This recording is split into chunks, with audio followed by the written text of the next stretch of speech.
Hello, eRank, and welcome to another live Thursday Q&A with me, Pam Duffy, and her, Starla Moore. And today we're also going to be doing a cool little demo. Well, Anthony's allowing us to do a sneak peek of something, and we've got a demo of a tool as well, so should be exciting. Hello, Starla. Hello. I was not here last week. Did anything exciting happen? Well, you certainly changed. You looked quite a bit different. Yeah, we had Brian here with us last week, which was totally cool. Yeah. Oh, so I'm seeing flashy. Sorry, it flashes when we switch screen. I have no idea why it does that. But we Stroke need the extra screens so that Starla can go through all her windows and make sure everything's working. Yeah. As soon as it goes live, I start opening everything and muting all the videos so that they're not playing back. And it's because there's a delay. What we're seeing, we're in the future. You're in the past. Yeah. It's not entirely just as soon as before we go live. The first thing you did is a really massive yawn, which wasn't great because I can see a little Starla doing this massive yawn, and I'm trying to talk, going, "Don't yawn, don't yawn." That's just evil. She just sees a little window of me. That's my pick my nose window. You know, I hurry up and pick my nose before we go live. Got to get it out of the way.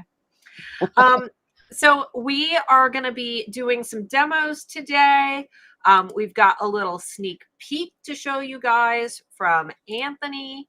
But we did have a good question. So while we're waiting for people to join, because there's only 34 here, and I figure we want to wait. There's lots of people saying hi to you back there, Mr. Moore. Mr. Moore. He's not listening to you guys. He's got his head on the other side, or are you flipped today? Is he back there? He is back there. I don't even know. Anyway, we did have a question, so we could go ahead and answer your question, Jessica, before we get started.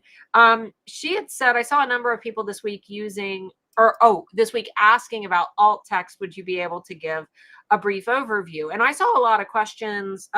I did a SEO Q&A over in the Printify group. And that was a question I got a lot over there as well, where people were asking about optimizing their alt text, which I think that a lot of people, they focus on, keyword optimization so much that they tend to forget why we have alt text and what it's for, which is really a huge disservice for the people who rely on it.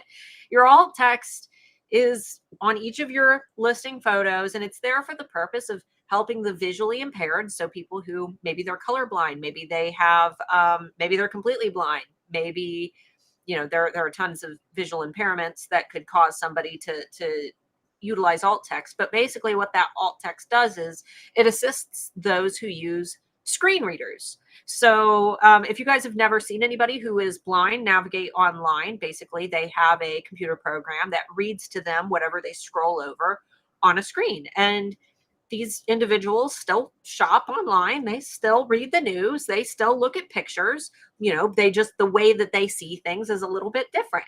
And with a screen reader, if they hover their mouse over one of your photos, what they're hoping to find is an explanation of what they are viewing on that web page. So if your alt text says, great gift for mom, great gift for grandma, Mother's Day gift, Father's Day gift, great gift for dad, like what purpose is that serving for that poor visually impaired individual who was probably very excited to see, wow, here's somebody who's actually taken the time to optimize their alt text. Oh, wait, no, they haven't. Your alt text is there to describe what is on the screen to someone who cannot see it with eyes like probably you and I have. And the best way to fill out that alt text is to hold your item in your hand. The only thing I've got on my desk is Existential Bob. He's having an existential crisis. But if I were describing Existential Bob to a blind person, I might hold my product in my hands and think of how I would tell, someone sitting next to me who can't see it. Well, this is a little man sitting in a fetal position, wearing a yellow hoodie. I might describe the texture. It's soft. I might describe the size. It looks to be about 4 inches. And these are all things that you would want to describe within that alt text. And by doing that, if I were describing, I'm trying to find something else, this blue pen, if I were describing this blue pen to someone, what words would I use to describe that pen? Well, I would say the blue felt tip pen. Those are already keywords. So if you're accurately describing your products in those photos by adding that alt text to each image, you're likely already keyword optimizing it because you're describing exactly what the item is, which is keyword optimization. And keep in mind that if your product photos are hopefully all different, I'm assuming that it's not just the same photo, don't assume that your alt text should be the same. If in one photo I have my pen being held by a female's hand, I might say blue felt tip pen held in the hand of a Caucasian woman with red fingernails. That is me describing what that image is. And then maybe in my next one, blue felt tip pen laying on a wood desk next to a notebook. Every photo should have a different description. So don't focus too much on the keyword optimization part. Optimize those images for the sake of accessibility. I see that question all the time. Yeah, same. The other thing I was just thinking as you were showing it there, it's not just for entirely blind people. If you hold up the pen again, Starla, please. Yay. So if I've got a friend who's quite visually impaired but can still see. If she looked at that image and she knew there was a blue pen, she wouldn't know which was the pen of the pen or the light behind you, or maybe is it the chair. But if we explained it's a woman holding the pen, even the woman's wearing a red shirt, she's sitting on a purple chair, then my friend would be able to look and go, oh, the pen's that bit, so that's the color of the pen that I'm getting, because blue, what is blue? There's lots of Right. different colors. So there's tons of reasons. But Etsy does tell us it's not really there for SEO.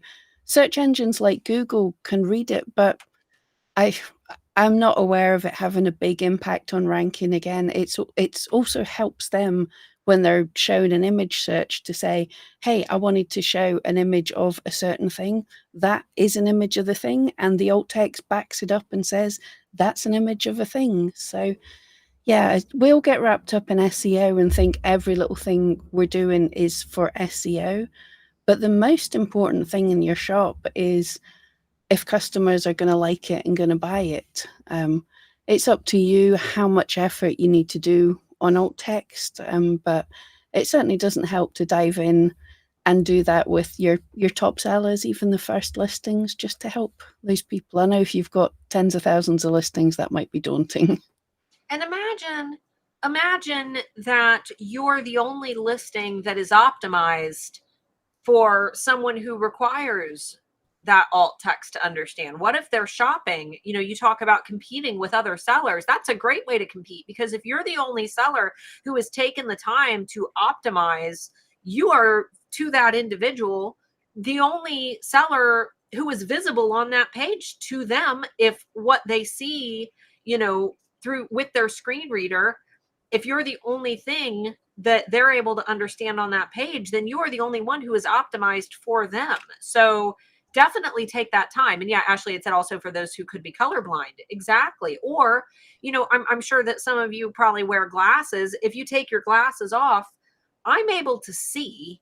I can kind of figure out what things are, but from a distance, unless you said, that this was a pen, I would see a blue stick until my glasses are on, but I might not know that it's a pen. So like Pam said, they don't need to necessarily be blind. There are tons of visual impairments that, that alt text just assists. The same as for some of you, you probably turn on subtitles while you're watching a movie, not because you're deaf, but maybe you don't catch everything, or maybe there's a certain tone that, you can't hear very well in certain voices.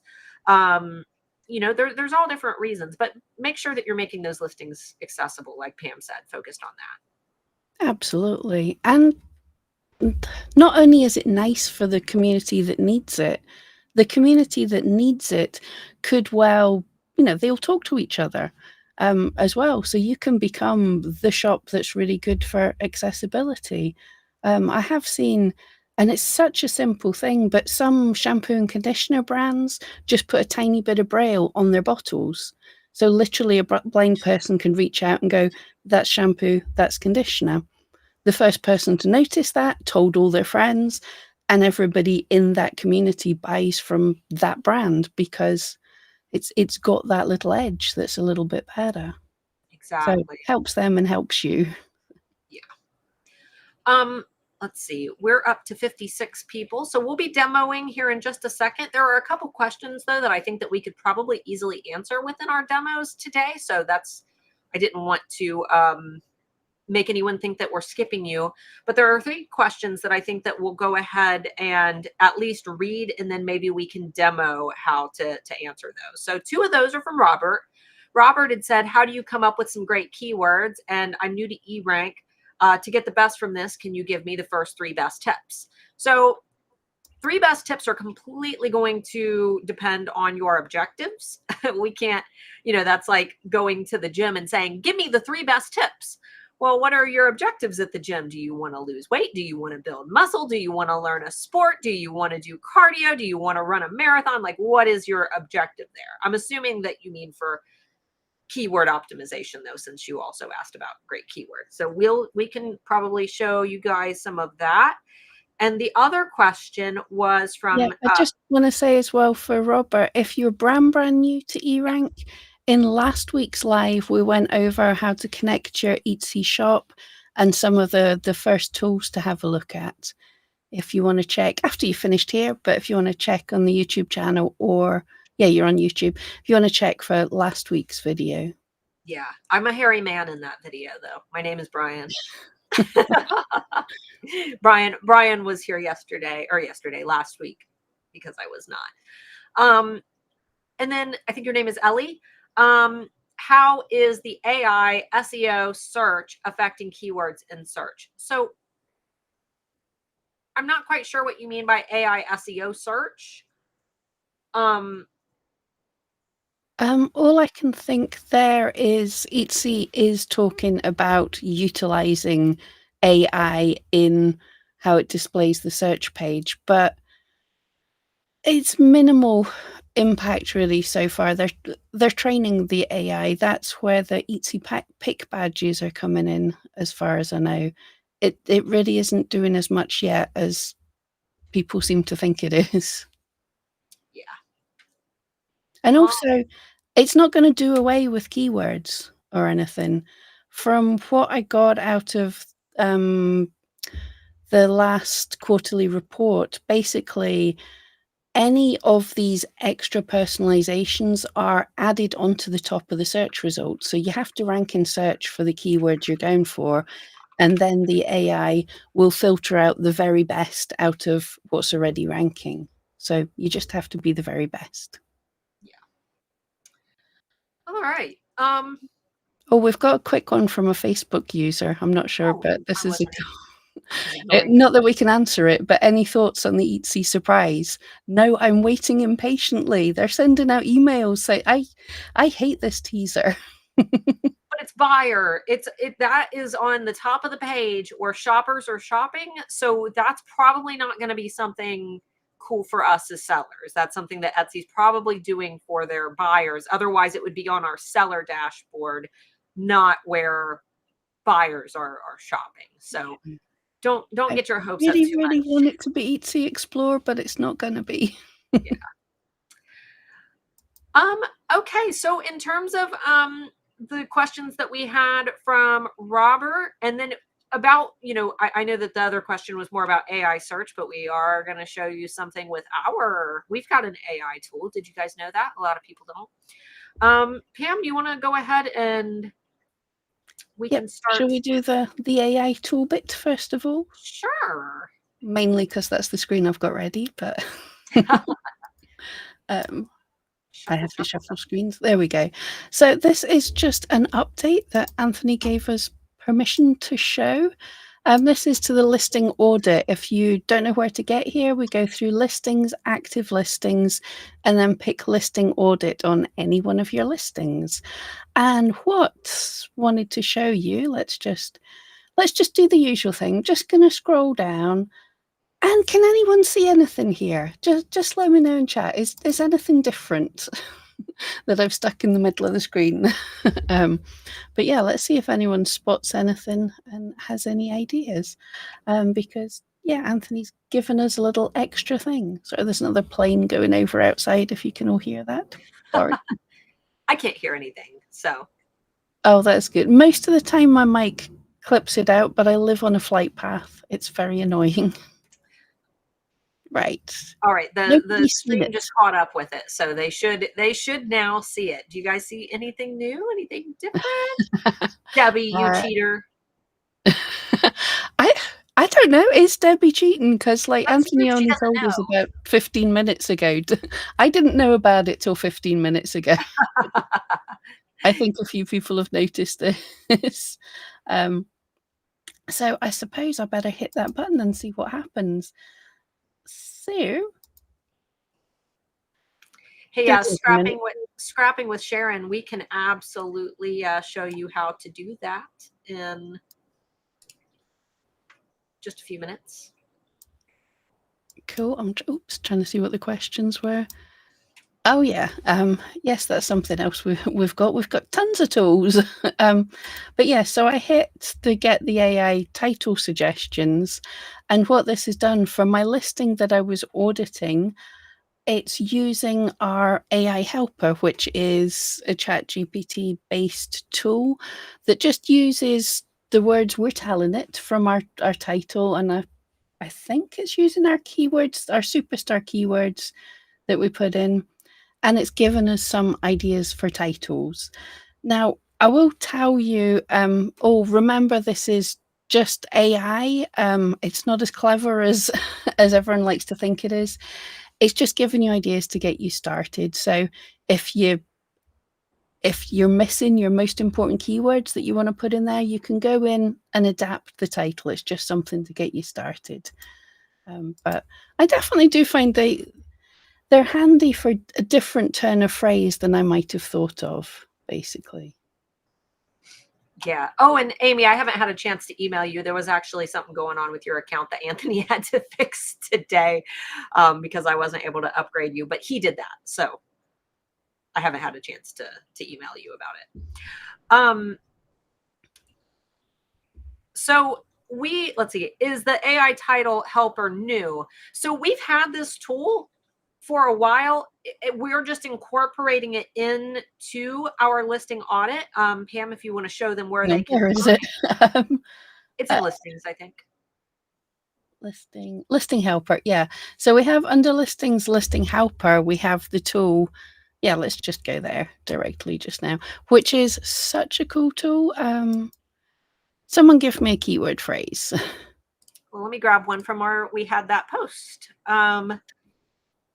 How about blown glass pendant? Let's give it a color. Maybe blue blown glass snake pendant. Snake, blue snake. Okay.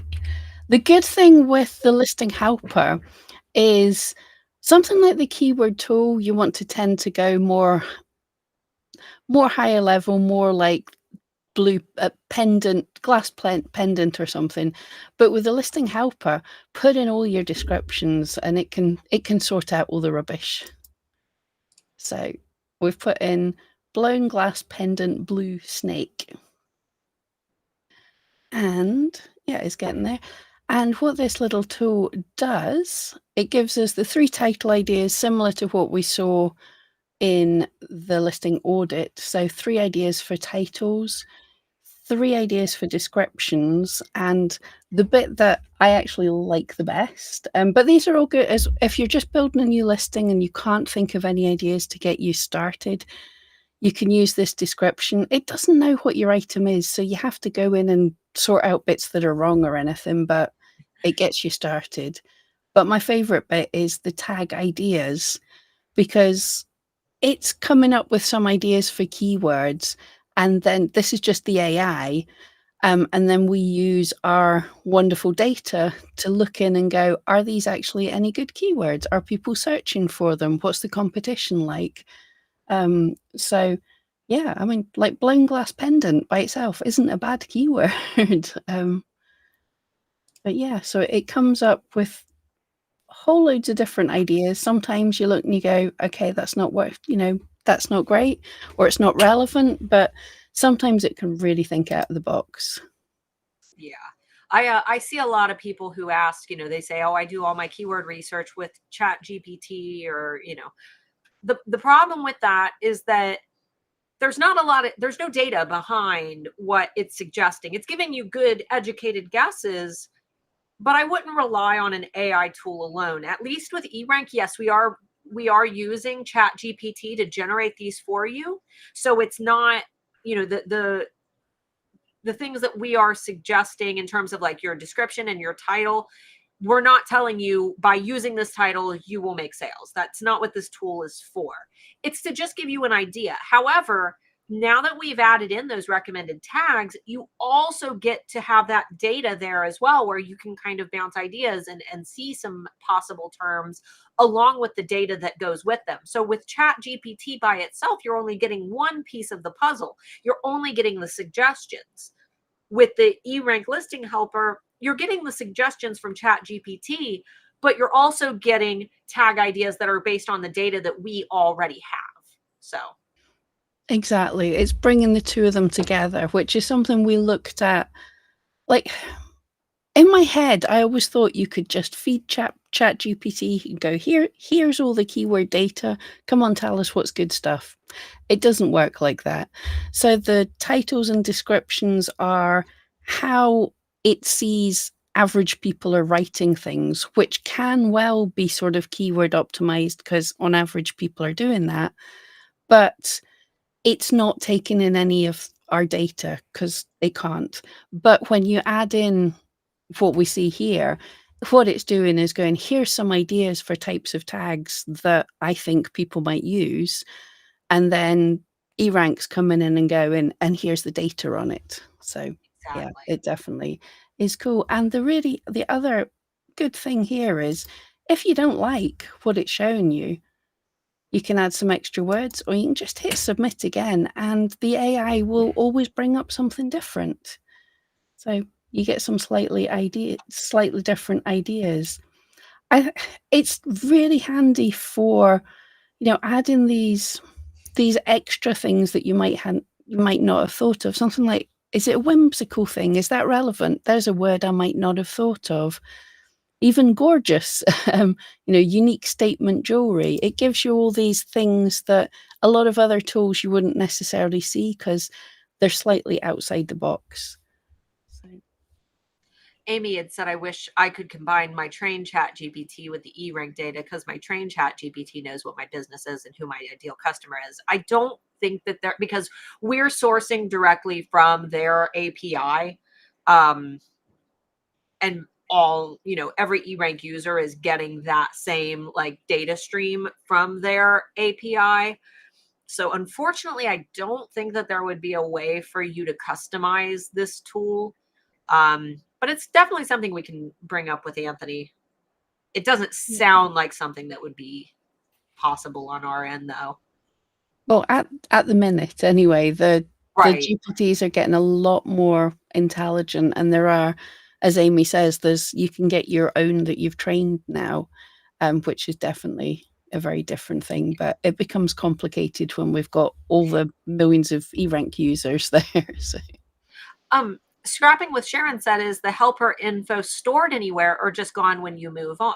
So we have the history over on the right side of the screen. If you Yep, click on it the does history, remember. I'm not sure how long it remembers back, but it's certainly a week or two it remembers back. And the other good thing is you have got a quota depending on your level of subscription. But if you want to just go back and get that history, that doesn't use your quota again. It's just showing you what was already there. yeah. All right. I think that that's it on the AI tools and questions related to those. However, Sharon again had asked, is there a place to see the exact keyword that was used by a searcher to connect with our product? Yep, there This is where it is. gets a little bit more complex. Yep, well, I'll go to the dashboard. The exact keywords that a buyer used, for that, you have to, let's see, you have to connect up your Google Analytics 4 to your Etsy shop and then connect up your Google Analytics 4 to eRank, and we can get this, which is our listing stats, basically, which gives us the the keywords that people searched and found your listings for, the countries, even get a little bit of where those people came from. The data is limited by what Etsy shares with Google, so it is only from the browser. It's not from mobile, but it's still pretty cool. And we have a whole tool which is under Shop Traffic Stats. This is where all that data is. You can pick out different time periods. I'm going to go for a much bigger time period because my shop was closed for a large amount of time there. So then you see all the keywords that people found you for, the number of times they found you, the average position you were on Etsy. And you can look at even all the listings that you were found for with that keyword. So it's well worth linking that up. If you want to Google, if you don't know how to connect up your Google Analytics 4, if you search, or someone can drop the link of eRank blog connecting Google Analytics 4, Anthony did a step-by-step because it's tricky. And if you're not seeing data, it's probably because you've not put the search query parameters in, which is, yeah, it's a step that lots of people miss for some reason, and Anthony's caught that and showed you how to do it. I'll drop that in the chat for you guys.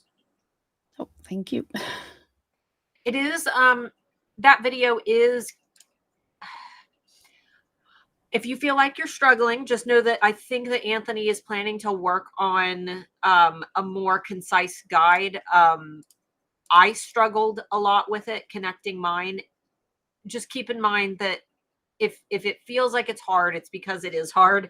And the reason that we have this tool at eRank is so that you can take all this really complicated data that you get from Google Analytics, and eRank spits it out for you in a way that is easy to understand, because we know that the average Etsy seller isn't also good at, crazy data analytics. I mean, it's very, very complex. So we've tried to make that simple. It's just the connecting part is kind of difficult.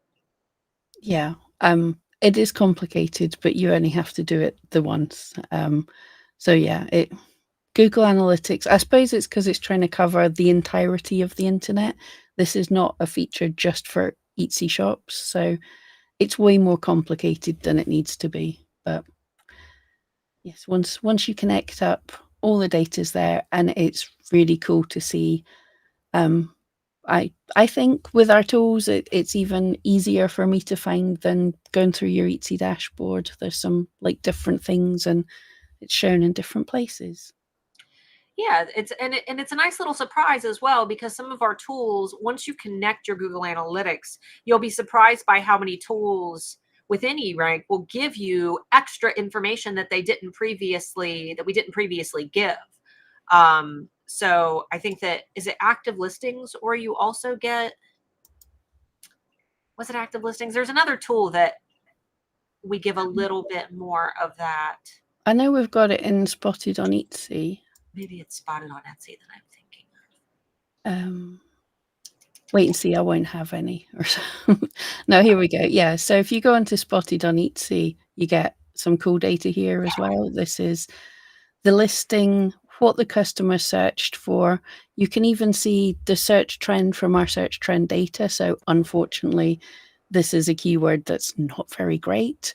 So obviously it's not highly competitive, so I'm ranking really well for it. But someone from Australia did find me for it, so yay!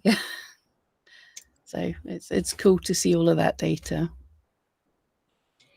And I think we've got it in the listing audit as well. If you're spotted for the keyword, we will warn you you're showing up for this keyword.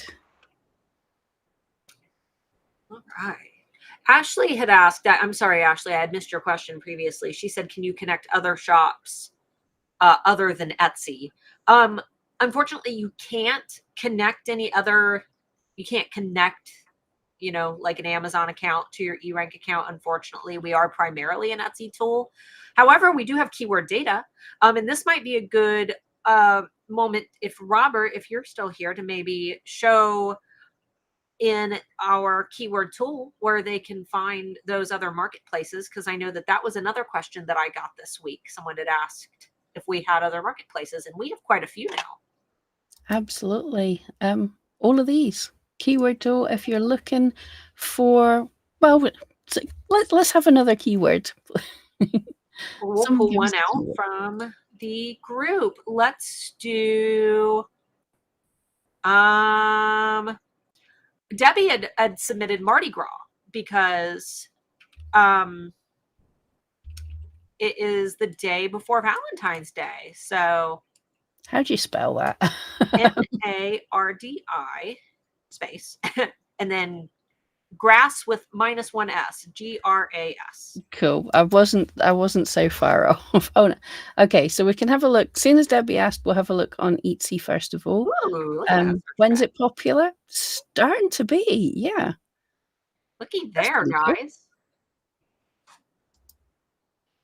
That's yeah, so there we can see how it's doing for Etsy. But if you were thinking of selling in other marketplaces or did sell in other marketplaces, how good is it in other places? Let's see how Amazon's going for it. It's kind of fun. I don't often check these myself. Occasionally, I mainly only compare Etsy and Amazon. Yeah. And the other thing we can do that's quick as well, we do have this trend graph line, and you can pull up, that's Amazon, orange is Etsy, Google, or let's put Google away, it's way too big a spike. So you can compare the big three here. So Amazon's the biggest, but hey, Etsy is not doing too bad. But yeah, we have tons of other places as well. So you can't connect to shop, but you can definitely do some keyword research there. Ooh, I just searched because it's Year of the Dragon, and I searched dragon, and wow, the searches are awesome right now for dragon. I bet. They are fantastic. And Starbucks just released a Year of the Dragon collection as well. We released a dragon blanket collection in our shop too. I saw your dragon blankie. Yeah, very cool. We're trying to take advantage of those trends, guys. And not to mention that you don't dislike dragons either. So no, I love dragons. But yeah, so dragon is really taking off on Amazon just now. Etsy's following along, and eBay. Well, we've our wonderful Jan over at the blog is doing lots of trend reports for Amazon, eBay, and Etsy just now, and we have seen that eBay searches are very different than everyone else, which makes sense, really. If you're buying a PlayStation or a iPhone, eBay's the place to be. Less so for dragons, apparently. Yeah. All right. So we had a lot of keywords submitted to the group. Do we want to play around with our rank checker? Let's do that. Yes. So we have loads of tools. And obviously the keyword tool is a great one for keywords, but the rank checker sort of does double dose on things. I'll just quickly do one. Let's see if I one that I might actually show up for. I'll show you what its actual purpose, its main purpose is, and then we can see see how we can use it as well. So the rank checker in the main, if you're thinking, I've done all my keyword optimization, I've found a keyword, I've put it in my titles and tags, how's my listing doing for it? You can put in that keyword, your shop name will be up there by default. Location means how you're ranking compared to all the shops on Etsy. So that's like the super boss level. You can pick and just see how you would compare against all the sellers in your own country, but I like the super badass mode. And then this is just showing me it's searched through the Etsy API. This is showing us without personalization where my listings are ranking for that keyword, what listing it is, where it's ranking. So that's all really cool and handy, but there's sneaky extra research you can do with that because we have some extra data down here that you're able to use. So that's why I thought we could play around with some keywords. So do we have a keyword, Styler? We have so many keywords, but wait, but Pam, while I'm grabbing us a keyword, well, I just every time I use the rank checker and I compare it with Etsy, the rank checker tells me I'm on page 1, but I can't find my listings anywhere on page 1 of Etsy. Why is that, Pam? Tell me why. Oh, Styler, what a great question. I've never heard that before. No, well, that is obviously a very common question. And it's got a kind of simple answer. As I said, eRank is going to the Etsy API and asking, where do we see you ranking? So what is that? Basically, when someone types in the search engine on Etsy, Etsy isn't just an algorithm, it's a load of algorithms because it's really complicated to find all the listings. So you've got the first algorithm, which is just a dumb algorithm. And if we're looking at corgi butt bookmark, just searches for everything that has corgi butt and bookmark somewhere in the listing. And then you've got the ranking algorithm, which looks at all the other things like how relevant is it? How many sales has it had? How old is it? How good's the SEO? And that's kind of the ranking algorithm. And that's what the Etsy API gives to places like eRank to show this is where your item's ranking based on all those factors, mainly your SEO, all the good stuff. But then what happens when the customer searches, Etsy wants to be a little bit more clever. And what it's doing is looking at other personal things. What kind of things have you searched for in the past? If you're always searching for resin things and you search for a corgi bookmark, it might be more likely to show you a few more resin ones. So what you will see individually will be slightly different depending on what the algorithm actually thinks you want to see. So what you see in eRank is like an average of what the average person will see. There's no way to show what everyone will see because everyone sees something different. Exactly. It's like it's the data raw but naked. And everybody else, your actual shoppers, they see with different outfits on, based on their preferences. But what we get in terms of our rank comes directly from Etsy's API. So like Pam said, it does make for a good average. And since Mabel the Woodle is here, Nicole had submitted the term golden doodle. Cool. So let's take a peek at that. And then we'll get that one I chose because it's a single word keyword. And then maybe we can start grabbing some of these long tail keywords as well. But I thought golden doodle sounds like a fun one to look at. It's a fun name to say. We'll see. Now, one word. Obviously, I shouldn't have any ranking for most of your keywords. I don't think I've made a golden doodle. So we won't. Yeah. So if you put in a keyword that you're not ranking for, you'll get this orange bar here. You can actually search and see if some of your competitor shops are ranking for it. But we're not really desperately looking at the ranking position now. We're abusing the rank checker and using it for something different, basically, which is as well as where all your listings are ranking, you get this top listing section, which shows you for the keyword you typed in the location you've chosen, the top shops that are ranking in the Etsy API for that. And that gives you some really quick and dirty keyword ideas here. Firstly, you get all this data, what the price are, how many views, how old their listing is. But what it can do, if it's a keyword you're using, so if you made a golden doodle, what other keywords are these listings using? And you can look and see, for instance, teddy bear doodle. Is that relevant? It could be. That's what some people call these kind of things. And what you can do is we've got this star here, and if I hit this, then that takes that keyword and it saves it into my keyword list, so I can come back and check it at any time.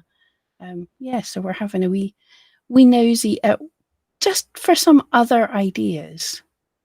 And if you create, like, say that you made a keyword list just titled golden doodle, for example, and you went through and you starred a bunch of these keywords, every month you could go into your keyword list. If Pam, you want to pop one, maybe a list open just so they can see. I recommend going at the beginning of their each month when we get our new data.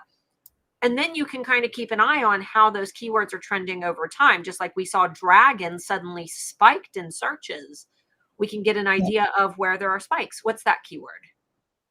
Yeah, you get all the data. You see where it's spiking, you get the search volume and everything, and it's just for all the things that you've saved into that list. And you can have, I think everyone can have lists. Free accounts can have 1 or 2 lists, and the higher your subscription level, you get more lists and more keywords you can put into them. All And right. that tool has saved me so much little notebooks that I used to scribble things in. Oh, yeah. And Robert had asked, how do you know if it's a good keyword once searched on the dashboard? So the dashboard, that search bar is our keyword tool. So if you hear me saying keyword tool, it's the same thing. Everybody is going to essentially have a different definition of what a good keyword is. For example, if you were a shop that had 100,000 sales on Etsy and you were doing, really, really well, and you already had that authority and Etsy trusted you as a seller and you've got lots of good reviews, you would have what is known as a high customer and marketplace experience score, where you've already proven yourself to Etsy. Etsy knows that you are trustworthy. Therefore, Etsy's more likely to rank you in search for terms that might be highly competitive. Whereas someone who is brand new, who doesn't have any sales, they might need to be a little bit more selective of the keywords that they use, where they're going to be trying to find keywords that have decent searches, but the competition is a little bit lower. So what makes a good keyword? You actually won't know what makes a good keyword until you test those keywords and see what works for you.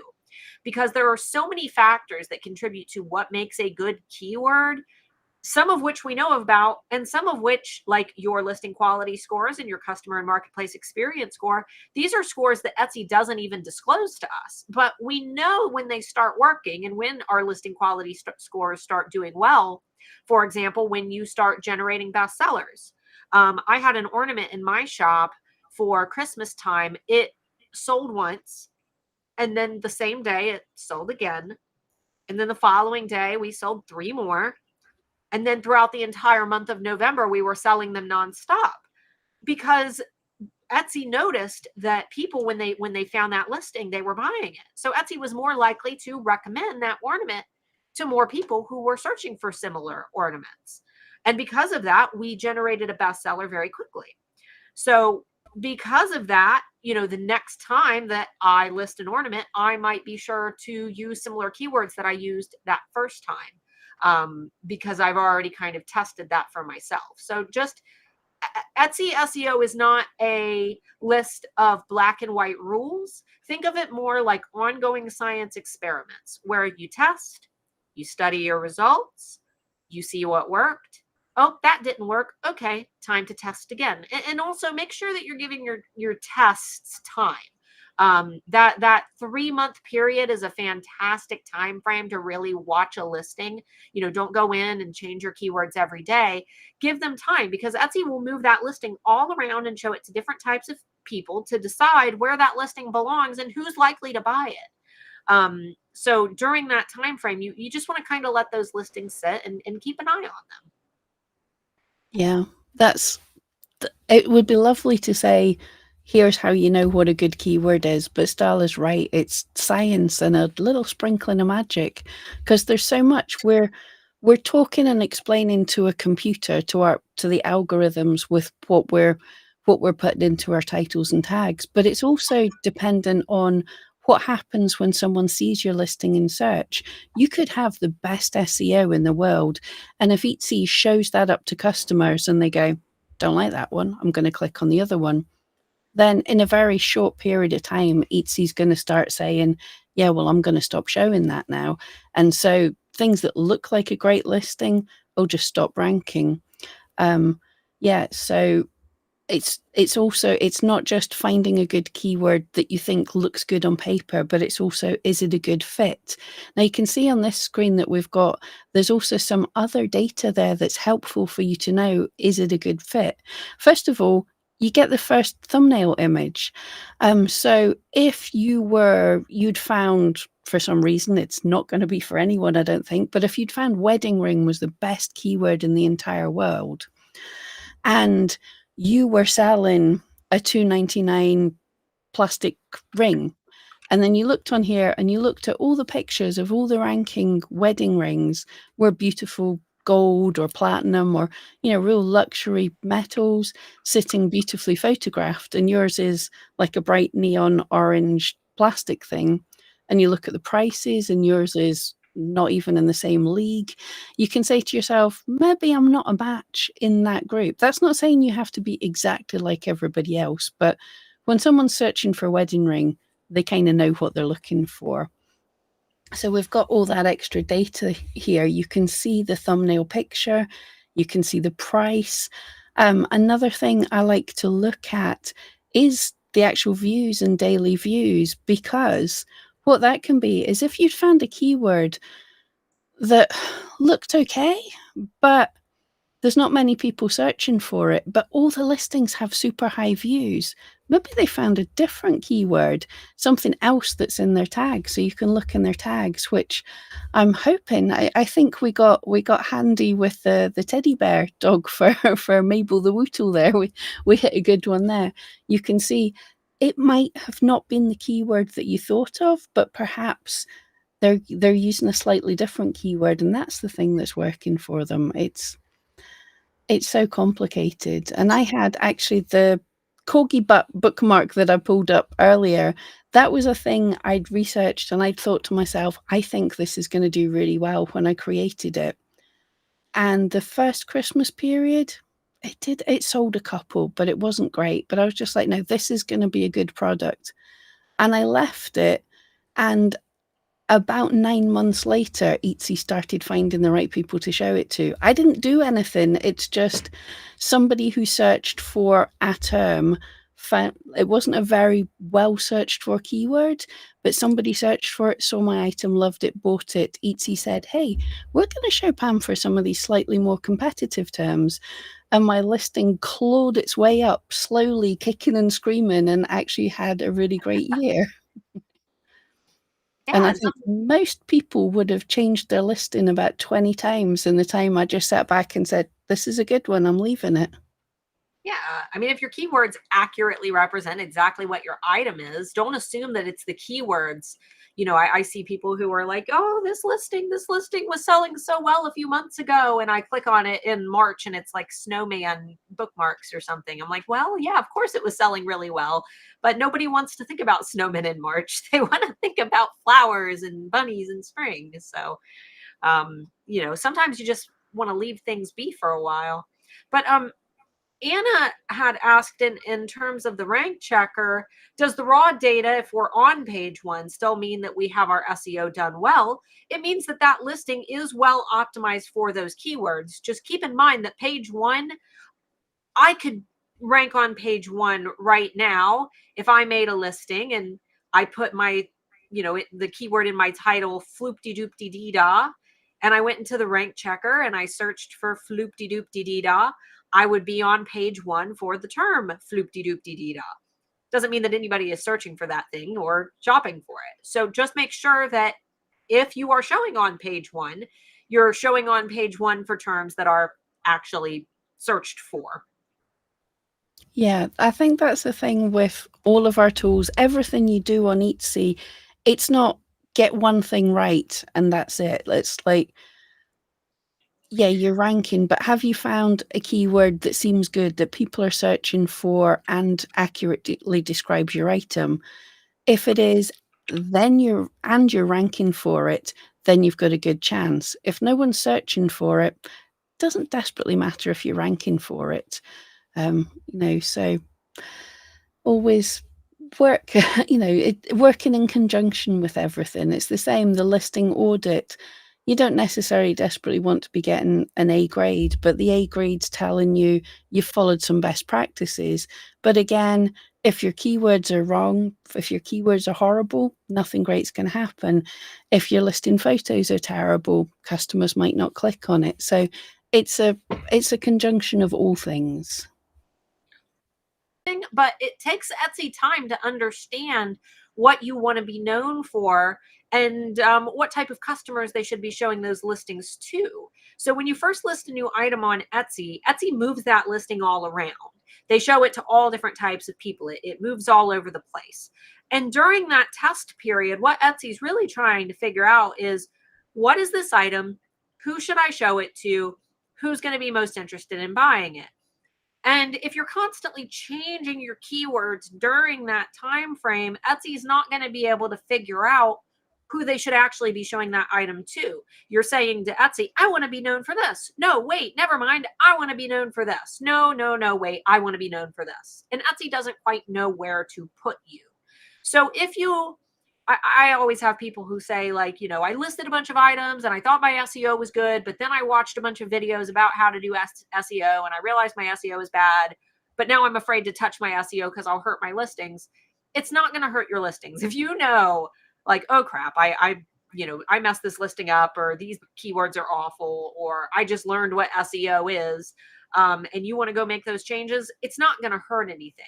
You just want to make sure that when you found those keywords that you're interested in, testing out, that you give them time for those tests to actually give you back positive data. Yeah, and that's the big thing that most people don't do, is giving it time, because most people are not getting many views. What you want to be able to compare if things are working or not is you need enough data points, and that can be hundreds or thousands of views on your shop to be able to see if something's a change. There's no point making a change and it gets maybe one more view in a week than it did last week. That's not a significant change, really. You have to have enough. So most of the time we are best just sitting back, leaving it alone, making a new listing. And yeah, I think that's something we're talking about in the group today, is basically, changing. Don't be afraid. Some people are totally afraid to even change a listing photo or add something in the description. There's nothing that your Etsy listing is going to be reset. It goes back to zero. And if you changed a single tag that hasn't had any impact on anything at all to do with your listing, it's not going to hurt it. But if you took out, like if you saw that the teddy bear keyword was great, but you took out the golden doodle and you've been getting good views from golden doodle, Etsy's going to be like, yeah, I don't know what you are anymore, so I can't show you. So yeah, it's best to kind of be a bit more patient, give it time, make new listings. They're only 20 cents. Exactly. You can always do a side-by-side comparison over time, and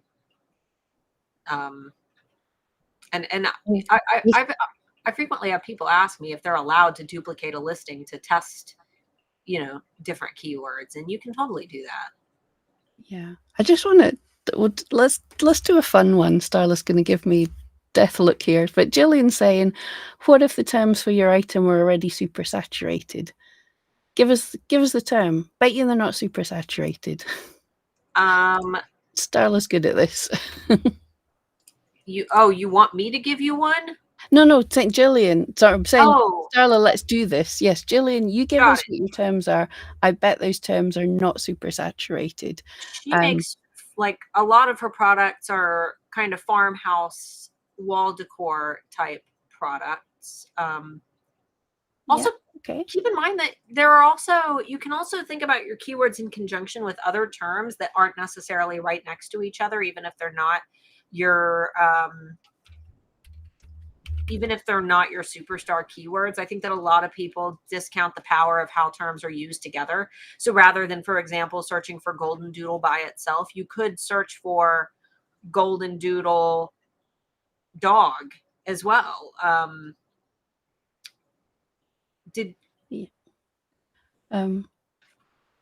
Yeah, it's loading up just now. But yeah, a lot of people say, oh, my thing's super saturated. Nothing's super saturated. You've just got to drill down in the niche and find the things. So yeah, if we looked for farmhouse wall decor, that's probably got a lot of competition, and there's some pretty, good listings in there. But I mean, to start with, yeah, what even is it? That's such a broad keyword that what did we say? Farmhouse wall decor isn't really your niche. That's the start of it. Yeah, so could it be a pig canvas? So farm animals artwork, a funny pig poster. So we'll just look and we'll find, you'll find totally different things. What niches can it fit into? What can you mix together? Especially if you're looking at the other sellers, like what Pam is doing right now, you're seeing the sellers who are ranking high, based on Etsy's raw data before that layer of personalization is applied. Now, obviously, you don't want to copy what they're doing, because what works for them, if they've got like a huge social media audience, they might have really crappy SEO and crappy listings. And that could, it could be their social media that's driving up their sales and thus impacting their rank. However, don't forget to really dig into these competitors, because not all of them, are simply making sales because of luck or a social media audience. Some of them have probably put in a lot of time and research into their own keywords. So going through and looking at what they're using, they might have terms in there that you've never even thought, but that perfectly describe your items. Exactly. And it's not even just describing your items. One thing I really like doing keyword research for is to find what I can make. You're ready, you make the kind of farmhouse wall decor, but what? Is it a pig poster? Is it a sheep? Is it some words? Is it a wreath? And then you can narrow down even more. What are fun things that you'd never heard of? If it was Year of the Pig just now, then a pig might be a really good one to look at,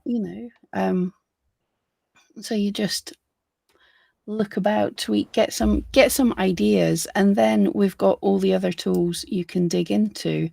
Right, we've got too many tools to look at here. What you could do is you could find a competitor that looks, is making the kind of similar type of item. Again, like Starla says, we're totally not copying them, but do you do wall art? Do you do signs? Do you do fences? Find a competitor that looks really interesting like that, and you can go to the competition listings page for them. I can't even remember what buttons I'll click and what I'll get. Yeah, so we're going to their top sellers page, so we can see.